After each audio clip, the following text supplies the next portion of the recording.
dengan menyebut nama Allah yang Maha Pengasih lagi Maha Penyayang. Iya, Ustaz. Gimana, Ustaz? Apa yang harus saya sampaikan ini? Jadi dinamika, kita menggunakan istilah dinamika. Jadi sekarang ini awalnya kan ya support kepada para pemuda, menikahlah ya. Dan nikahilah perempuan-perempuan yang penuh kasih dan banyak melahirkan. Ya.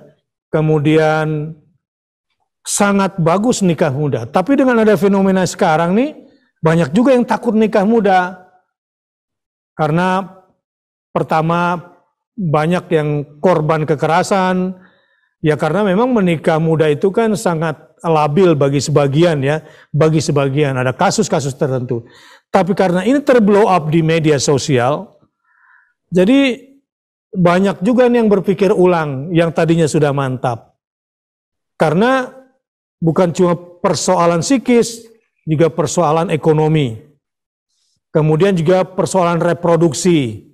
Ya, masalah apalagi sekarang ini tentang free child. Tidak mau punya anak, menikah dulu dan seterusnya. Ini yang kemudian membuyarkan sebagian jamaah-jamaah muda atau anak-anak muda yang tadinya sudah siap menikah kemudian berpikir ulang. Silakan Ustaz Umar Mita. Jazakallah khair Ustaz Bakhtiar Nasir, yang semoga Allah panjangkan umurnya di dalam ketaatan, semoga Allah panjangkan antum di dalam ibadah, dan semoga antum senantiasa diberikan perisai dan pelindung dari segala macam fitnah dan segala macam musibah dan ujian. Amin. Amin. Bicara tentang masalah pernikahan, tentunya ada sebuah kaidah yang kita harus jadikan menjadi pijakan. Al-insanu atuwun majahila. Manusia itu senantiasa memusuhi perkara yang tidak dia pahami. Karena berangkat dari kaidah ini, banyak orang yang mereka memusuhi tentang pernikahan karena mereka tidak memahami tentang pernikahan. Mereka tidak memahami secara utuh bagaimana pemahaman tentang pernikahan, bagaimana kedudukannya di dalam kehidupan kita menjadi hambanya Allah, dan bagaimana efek yang didapatkan dari pernikahan itu. Karena manusia banyak tidak mengetahui itu, akhirnya dia memusuhi, ditambah lagi dan diperparah lagi dengan referensi-referensi yang batil yang dia dapatkan mengisi pikirannya, akhirnya menjadi sebuah kesimpulan-kesimpulan dan pandangan hidup yang tentunya memusuhi pernikahan dan seluruh perkara yang berkaitan tentang itu. Makanya kalau pertama kali yang kita harus sampaikan adalah karena kita ini khawatir akan memusuhi apa yang tidak kita ketahui, berarti kita harus bedah dulu bagaimana konsep pernikahan di dalam Islam. Karena konsep pernikahan di dalam Islam tentunya berbeda dengan konsep pernikahan di dalam kalangan materialisme ataupun kalangan-kalangan barat yang hari ini mereka sudah mengalami degradasi luar biasa tentang arti pernikahan. Makanya keluarga sudah tidak lagi bisa diharapkan dalam kultur kehidupan masyarakat di barat. Banyak di antara anak yang tidak lagi memiliki takzim kepada bapak dan ibunya. Mereka memanggil nama bapak dan ibunya ya panggilan nama. Tidak ada panggilan kehormatan, daddy ataupun mother. Karena sesungguhnya memang mereka mengalami degradasi yang luar biasa tentang masalah keluarga. Saking parahnya masalah keluarga dalam kultur masyarakat barat hari ini, sampai kita dapati pasangan pasien lesbian itu mereka kalau ingin punya anak, mereka datang ke bank-bank sperma, membeli sperma yang kemudian mereka inginkan, lalu disuntikkan ke pasangan lesbian mereka, lalu memiliki anak tanpa mereka memiliki keluarga yang benar. Sebagaimana pasangan homo pun semacam itu. Mereka meminjam seorang wanita untuk melahirkan anak yang mereka sepakati, lalu setelah anak itu lahir dikembalikan kepada pasangan homo. Inilah carut-marutnya kehidupan keluarga dan pernikahan ketika kita melihat pada kultur-kultur masyarakat barat yang kita jumpai. Terlebih lagi ketika mereka senantiasa menggampangkan urusan syahwat dan menggampangkan urusan perzinahan. Makanya sampai ada sebuah kata-kata, ngapain kita kalau ingin makan sate harus melihara kambingnya. Mereka umpamakan bahwasanya pernikahan itu kayak melihara kambing. Kalau memang hanya ingin makan sate, kenapa harus melihara kambing? Dan inilah yang muncul dari kehidupan mereka, dan ini merasuk dalam kehidupan masyarakat ketika mereka terputus referensinya tentang berbagai macam referensi tentang masalah pernikahan, akhirnya menjadi sebuah kesimpulan-kesimpulan yang fatal. Oleh karenanya kita harus paham dulu, kalau boleh saya sampaikan, mungkin nggak usah terlalu banyak, nanti Ustadz Bakhtiar yang akan menjelaskan lebih detail. Pernikahan di dalam Islam itu bukan hanya pernikahan yang sifatnya mengucapkan sebuah kalimat ijab kabul. Kalimat ijab kabul itu mungkin bisa diucapkan tidak sampai 1 menit.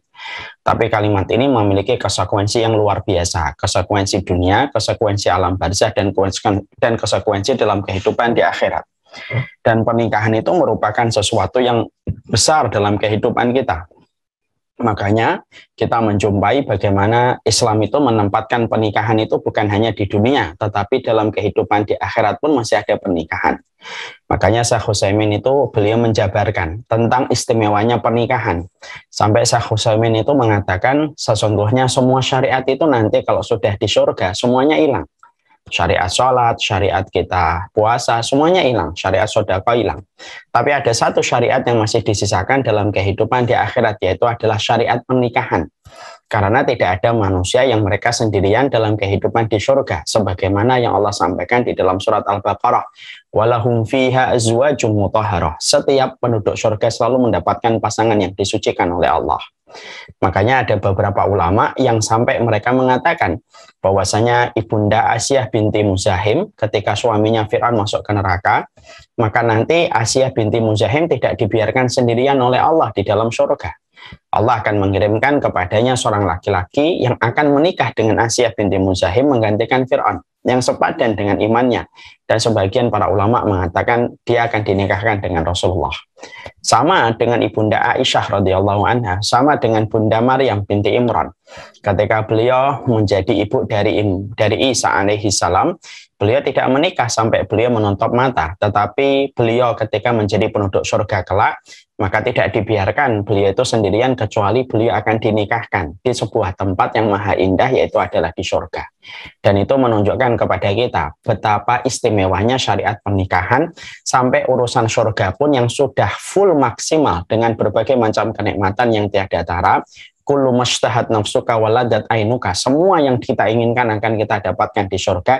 Itu pun masih ada syariat pernikahan.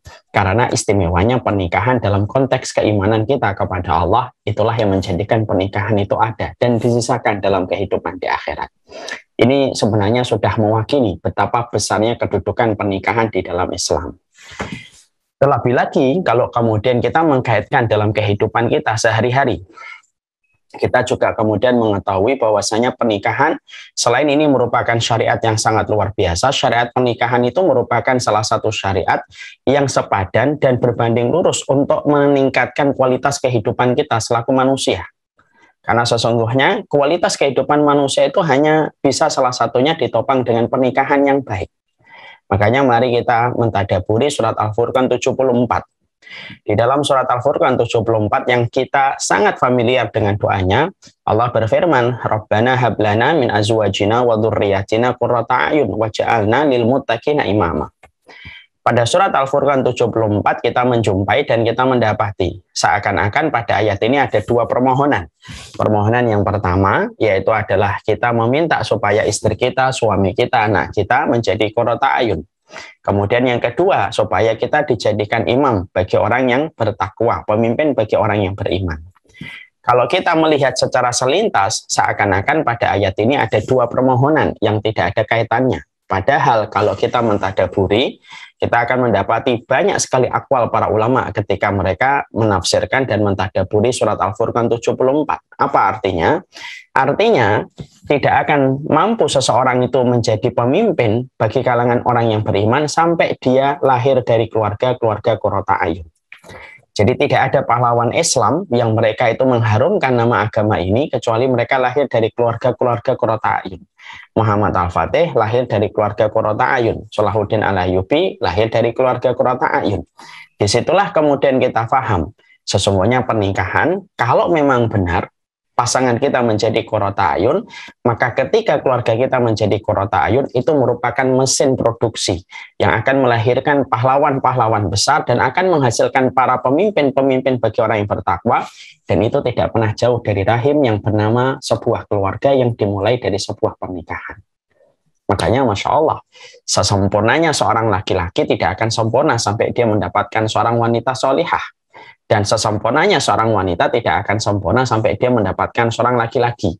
Karena wanita kuat secara perasaannya, lemah secara logikanya.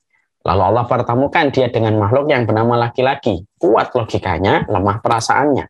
Disinilah akhirnya pernikahan itu menjadi sebuah mesin produksi besar untuk memproduksi para pahlawan Islam, karena tidak akan mungkin seseorang itu menjadi lil muttaqina imama sampai kemudian mereka menikah dan pernikahan itu menghasilkan keluarga-keluarga qurrata ayun.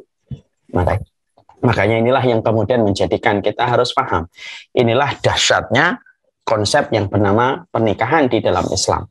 Dan inilah yang menjadikan akhirnya kita paham. Pernikahan itu bukan sesuatu yang biasa, tetapi pernikahan itu merupakan sesuatu yang besar. Makanya itulah yang menjadikan syaitan sangat tidak suka dengan pernikahan. Makanya dijelaskan oleh Ibnu Jauzi di dalam kitabnya Talbisu Iblis bahwasanya syaitan itu sangat tidak suka dengan pernikahan. Dan itu didasarkan kepada hadis yang sangat terkenal yang disampaikan oleh Rasulullah dalam riwayat Muslim. Bahwasanya kalaulah syaitan mendapati seorang anak manusia itu sudah menikah, maka kemudian mereka akhirnya menjadikan bagaimana orang itu bisa berpisah dan bercerai. Kalau ada syaitan yang bisa menjadikan seseorang itu bercerai dengan alasan yang tidak syar'i, maka syaitan itu akan mendapatkan pujian dari iblis dengan mengatakan iblis itu kepada syaitan yang berhasil menjadikan orang itu berpisah. Nikmas syaitanu anta. Tidak ada syaitan yang paling baik kecuali adalah dirimu. Untuk menunjukkan kepada kita, karena syaitan tahu, iblis mengerti bahwasanya pernikahan itu merupakan mesin produksi yang akan melahirkan banyak kebaikan dan kualitas dalam kehidupan manusia. Disitulah akhirnya kemudian iblis itu sangat membenci pernikahan. Dan kita mengetahui bahwasanya iblis dan setan itu memiliki wali-walinya, para penolongnya dari kalangan manusia, dan mereka berkolaborasi. Bagaimana menghalangi manusia untuk menikah, bagaimana menjadikan manusia gampang untuk berzina, dijadikan setiap wanita gampang untuk menjadi objek pelampiasan nafsu ketika bisa dibeli dengan uang, dan berbagai macam narasi dan framing yang mereka buat dengan satu tujuan, supaya pernikahan ini tidak berjalan sebagaimana yang diperintahkan oleh Al-Quran, supaya mesin produksi tidak berjalan sebagaimana mestinya. Ketika mesin produksi ini tidak berjalan sebagaimana mestinya, akhirnya gagal. Lahirlah orang-orang yang berkualitas dalam kehidupan ketika pernikahan itu sudah mengalami berbagai macam hal yang rusak. Nah, inilah yang menjadikan kita harus memahami ini. Makanya kalau saya melihat apa yang terjadi hari-hari ini tidak lepas dari sebuah framing dan sebuah narasi semacam itu, karena narasi itu akan selalu ada. Kita akan selalu berhadapan dengan narasi. Apa yang dikatakan judge free, kemudian apa yang dikatakan nikah muda begini, lebih baik kemudian pacaran dulu, lebih baik kemudian kenalan dulu, itu bagian dari sebuah narasi. Karena memang setan tidak bisa membuat film secara langsung, setan hanya bisa membuat narasi dan framing. Dan salah satu di antara framing dan salah satu di antara narasi yang mereka buat adalah bagaimana menjadikan pernikahan yang benar itu diinjak, tetapi di sisi yang lainnya dalam hal-hal yang salah maka kemudian diangkat. Karena setan itu memiliki strategi sebagaimana belah bambu. Ada yang diinjek, ada yang diangkat. Yang diinjek pernikahan yang benar, pernikahan yang akan menghasilkan kualitas. Itu akan diinjek, di framing dengan berbagai macam hal. Ketika ada satu kasus, maka kasus itu digoreng untuk mewakili betapa rusaknya hal tersebut. Padahal itu hanyalah kasus, tetapi yang salah akan diangkat dan akan disanjung. Supaya itu akan menjadi sebuah hal yang akan memudahkan agenda mereka. Kalau keluarga sudah tidak lagi memiliki kehormatan, kalau keluarga sudah tidak lagi benar sebagaimana kedudukannya, akhirnya berantakan. Kehidupan matinya kita berantakan, kehidupan akhirat kita berantakan, dan kualitas kehidupan kita pun menjadi berantakan. Dan itulah yang kita hari ini jumpai.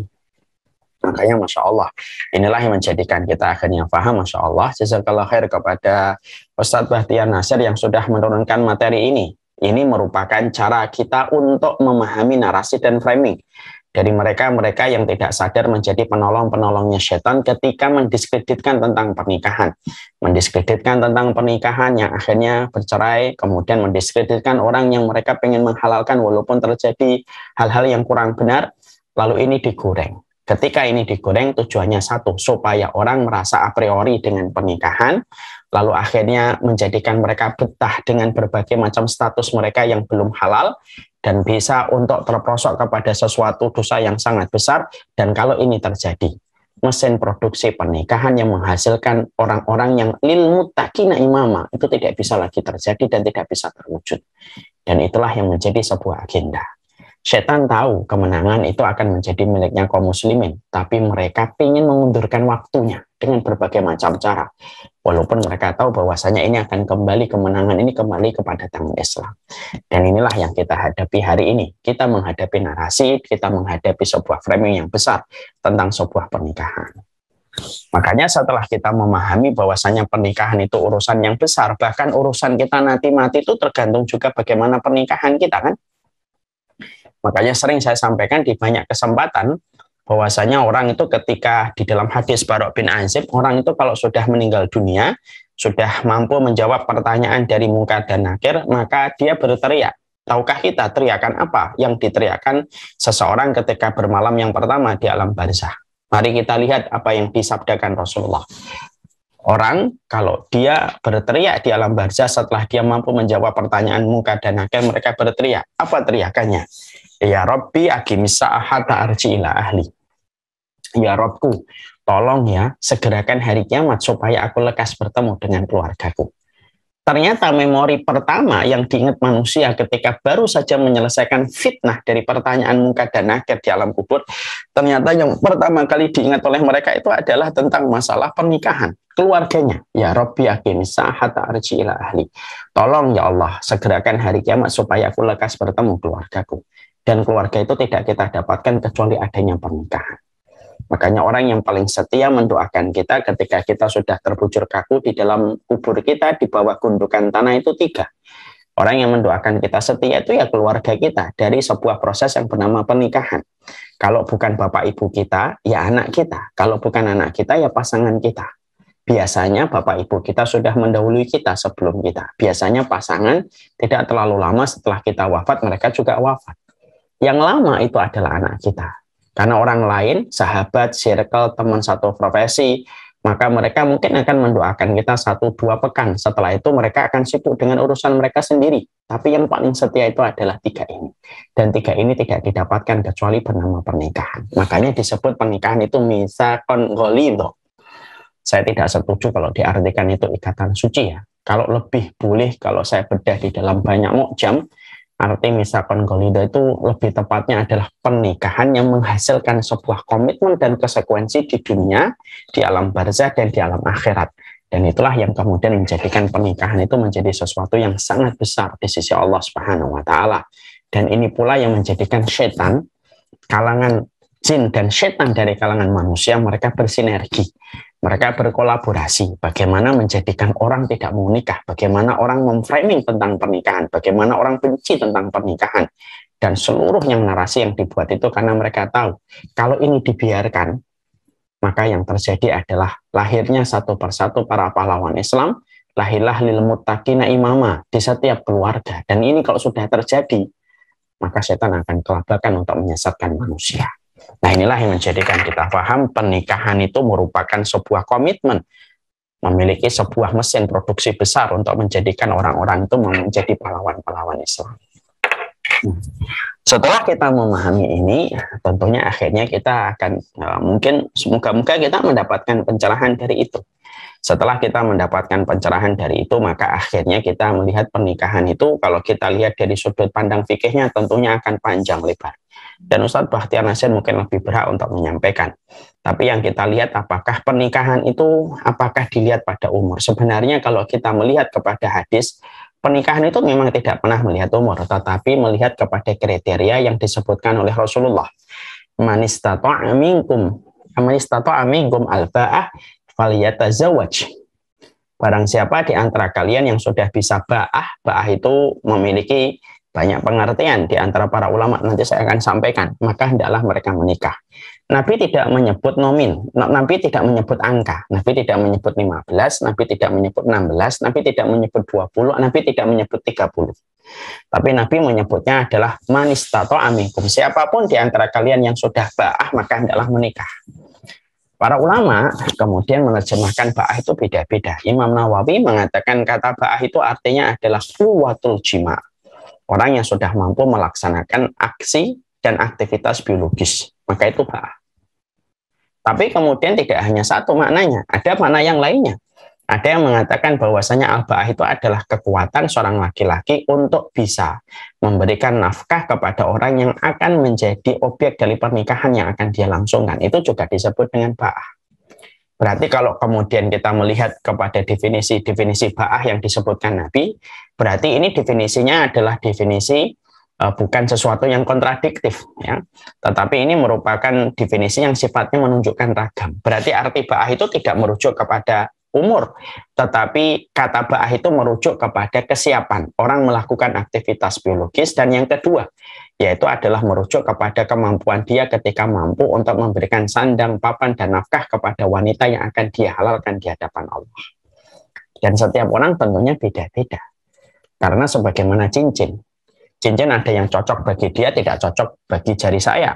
Cocok bagi jari saya belum tentu cocok bagi jarinya orang lain. Maka sama, ketika kita mendapati Rasulullah menyebut kata ba'ah, ini menunjukkan betapa dalamnya Rasulullah memahami umatnya. Makanya Nabi tidak menyebutkan angka, tapi Nabi menyebutkan sifat dan karakter. Dan kata ba'ah itu setiap orang bisa beda-beda, kata Imam Nawawi. Ada orang umur 15 tahun sudah bisa ba'ah. Kenapa? Mungkin dia sudah dididik orang tuanya untuk pintar nyari duit semenjak muda dan belia. Lalu memang semenjak umur 15 dia sudah mimpi basah dan sudah memiliki dorongan masalah biologis. Maka kemudian akhirnya dia sudah ba'ah. Dan ingat, kenapa para sahabat-sahabat Rasulullah dulu mereka menikah pada usia 17 tahun, bahkan kemudian Ibunda Aisyah pada umur 9 tahun? Karena karakter-karakter orang pada zaman Rasulullah itu adalah mereka secara psikis, mentalnya mereka, kejiwaan mereka itu 2 kali dari umur mereka. Ini yang kita harus pahami ya, kalau kita membaca di dalam ruqyahnya tulisan para ulama. Kenapa para sahabat itu umur 14 tahun sudah minta izin untuk berjihad bersama Nabi? Kenapa ada orang yang sudah 9 tahun kayak Ibnu Abbas tapi sudah punya kesungguhan untuk mencari hadis dari Nabi, bahkan menjadi salah satu di antara sahabat yang paling banyak meriwayatkan hadis dari Nabi, padahal usianya di bawah 10 tahun kayak Ibnu Abbas? Karena para sahabat Nabi dan orang-orang yang dididik Nabi, mereka itu secara psikis 2 kali lipat daripada umur mereka. Memang umurnya 10, tapi psikis mereka kayak 20 tahun. Itulah karakter orang yang hidup pada zaman Rasulullah. Beda dengan kita hari ini.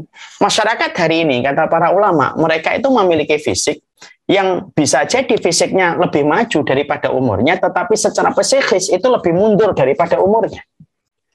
Ada orang hari ini, kita sebut anak kita umurnya berapa? 25 tahun. Secara fisik 25 tahun, tapi secara psikis dia masih 15 tahun. Belum bisa ngambil tanggung jawab, masih suka main-main, mungkin kecanduan game, kecanduan dengan berbagai macam tayangan-tayangan yang tidak ada manfaatnya. Dia tidak bisa melepaskan itu, kemana-mana bawa stick untuk main. Mungkin dia umurnya 25 tahun, tetapi secara psikis dan kejiwaan mereka itu mundur separuh dari umur mereka. Makanya inilah yang kemudian menjadikan kita akhirnya paham. Makanya Rasulullah itu menyebut kata ba'ah. Makanya kata ba'ah itu mewakili, kata ba'ah itu kemudian disebutkan dalam definisi. Makanya kemudian pada zaman para sahabat Nabi, kenapa mereka mudah? Karena pendidikan yang dihasilkan oleh Rasulullah menghasilkan psikis manusia yang mana kejiwaan mereka secara psikis 2 kali lipat daripada umur mereka. Dan beda dengan pendidikan kita hari ini. Makanya kalau kita melihat bagaimana carut-marutnya pernikahan ini, sebenarnya kalau kita uraikan banyak sekali tali yang harus kita uraikan. Dari sistem pendidikan yang tidak benar, yang tidak bisa menghadirkan manusia yang siap untuk kemudian mengambil tanggung jawab. Sekolahnya sudah 6 tahun SD, 3 tahun SMP, 3 tahun SMA, ditambah dengan kuliah 4 tahun, belum tentu bisa menghasilkan produk seorang laki-laki yang siap mengambil komitmen. Karena berbagai macam carut-marutnya itulah yang menjadikan akhirnya kita tidak bisa memaksakan angka, tetapi harus memaksakan kepada definisi ba'ahnya. Wallahu a'lam bishawab. Jadi inilah yang kemudian harus kita pahami. Jadi pernikahan itu bukan masalah angkanya, bukan masalah siapa cepet-cepetan, tapi masalahnya adalah kembali kepada ba'ahnya. Dan ba'ah ini merupakan salah satu hal yang harus dipelajari oleh setiap orang tua dan setiap anak ketika sudah bertumbuh kembang. Dan itulah yang kemudian kita harus pahami. Saya akan tutup ya dengan sebuah kisah nyata. Saya punya teman, Ustaz. Nah, satu teman dulu di Fakultas Syariah. Dia itu kemudian menikah umur 19 tahun atau 18 tahun. Makanya ketika kuliah dia sudah punya anak. Saya kemudian ngobrol dengan beliau. Saya tanya sama beliau, Dulu menikahnya umur berapa? Umur 18 atau 19 lah. Saya tanya, Masya Allah ya masih muda dan masih sangat belia pada saat itu ketika beliau menikah. Lalu saya tanya, bagaimana kronologisnya ketika beliau nikah? Mengarilah kisah nyata based on true story dari apa yang beliau sampaikan. Beliau ngomong gini, saya itu dulu ketika sudah umur 17 menjelang 18 tahun, saya dipanggil abah saya. Akhi. Oh, terus gimana? Abah saya manggil, sini. Nah, ya, gimana kamu ba'ahnya? Yang saat itu saya pahami ba'ah itu ya memang dorongan secara seksual. Saya mengatakan sama bapak saya, sudah ada ba'ah, Bi? Sudah puasa atau belum untuk menahan ba'ahnya? Saya menjawab jujur, sudah puasa tapi masih aja berat, Bi, masih dorongannya kuat.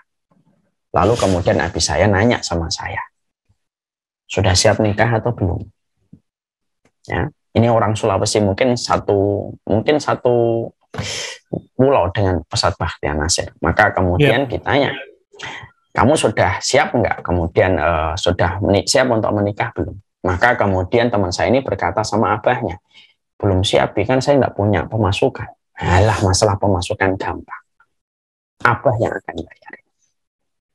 Lalu kemudian dia berkata, gimana nanti orang ngomong? Loh, nggak usah perhatikan omongan orang. Nah, hartanya abah gimana nanti kalau dipakai untuk bayarin saya? Loh, hartanya abah itu bukan dipakai untuk abah di masa tua. Nanti masa tua ditanggung sama Allah sendiri. Hartanya abah itu untuk menjaga kalian dari api neraka. Masya Allah. Itu kata-kata yang sangat deep banget bagi saya. Kemudian beliau melanjutkan, akhirnya nikah. Kemudian dalam setiap bulannya dinafkahi sama abahnya. Lalu kemudian dia sempat malu, dia mengatakan, nggak usah malu. Hartanya abi itu memang untuk kemudian menjaga kamu dari api neraka. Daripada kamu terjebak di dalam perzinahan, maka abah lebih berat tanggungannya di hadapan Allah. Setahun, 2 tahun, 3 tahun, terus dinasih nafkah sama kamu dan abahnya. Sampai akhirnya beliau melanjutkan di Fakultas Syariah, lalu kita mendapatkan beasiswa tiap bulan sekitar 200 rial. Sudah lumayan cukup banget ya, sekitar 800 sampai 900 ribu pada saat itu, 1 jutaan kalau kursnya lagi naik. Lalu kemudian juga sudah mulai beberapa bisnis dia jalankan gitu. Setelah semuanya settle, 2-3 tahun atau 4 tahun dia ngomong sama abahnya, bah, jazakumullah khair, bah, sudah dikasih nafkah kami selama waktu ini, alhamdulillah saya sudah punya pemasukan, ada beasiswa 200 rial, ada pemasukan ini, pemasukan ini. Mulai sekarang berhenti aja, bah, jazakumullah, semoga hartanya abah akan menjadi harta yang barokah.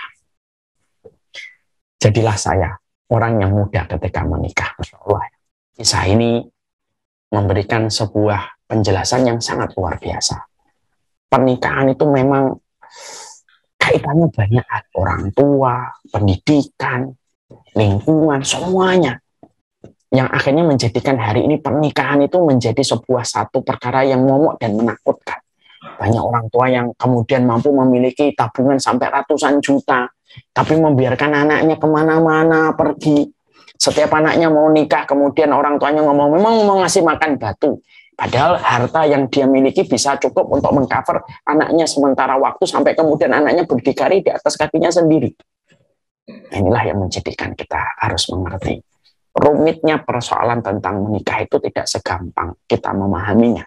Ada banyak spektrum yang menjadikan akhirnya carut-marut pernikahan ini. Dan ini ditambah lagi dengan narasi dan framing dari wali-walinya setan dari kalangan manusia yang terus mewartakan hal-hal yang salah tentang pernikahan, karena setan tahu pernikahan itu mesin produksi untuk menghasilkan orang-orang besar di dalam Islam. Allah. Baik.